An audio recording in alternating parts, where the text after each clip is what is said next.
আসসালামু আলাইকুম। তো কেমন আছেন সবাই? তো আমরা ফাইনাল খেলতে গেছিলাম বিন্দান সমসিং মাঠে। তো আমরা যাইতেছি মাঠের উদ্দেশ্যে, ওই যে সামনে মাঠে যাওয়ার পরে আমাদের দাদু আমাদের বুঝিয়ে দিতেছিল যে কে কোথায় খেলবে, কার পজিশন কি। তারপরে আমরা রেডি হয়ে নেমে গেলাম মাঠে কিছুক্ষণ ওয়ার্ম আপ করার পরে খেলার উদ্দেশ্যে মাঠে নেমে গেলাম সবাই। তাদের মাঠটা অনেক সুন্দর।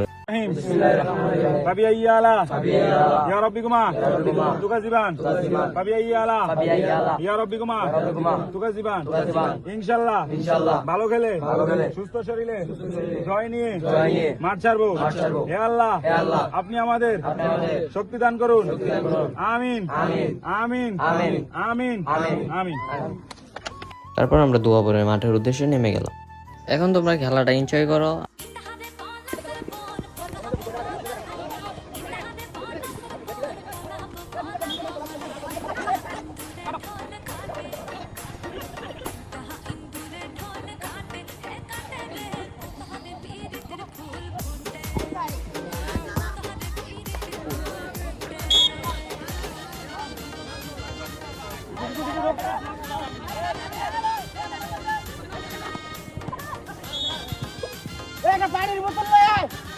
পরে ওরা ডি বক্সের ভিতরে একটা ফাউল করে, আমরা পাওয়া যায় পেনাল্টি। তো পেনাল্টিতে দেখি আমরা গোল দিতে পারি কিনা।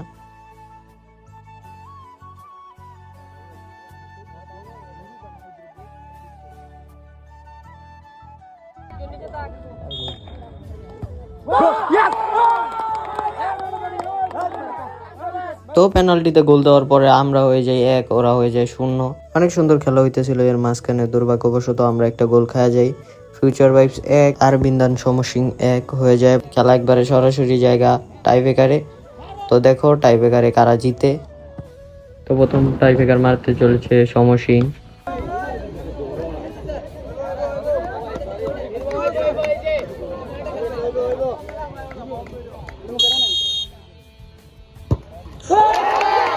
সমসিং গোল করে দিল টাইব্রেকারে।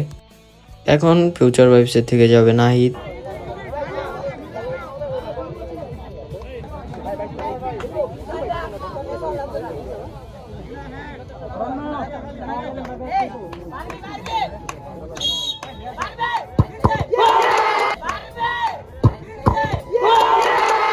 বারবার সে লেগে বের হয়ে গেল। বিন্দান সমসিং এর দ্বিতীয় মায়ের, দেখি সে গোল করতে পারে কিনা।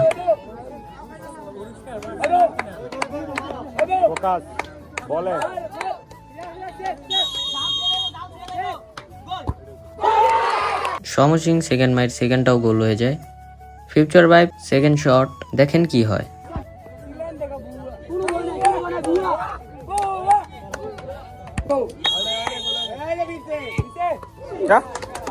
Future vibe second shot goal হয়ে যায়। লাস্ট চান্স, এটা যদি ফিরাইতে পারে তাহলে আমরা সমতায় থাকবো, আর যদি গোল হয় তাহলে তারা জিতে যাবে।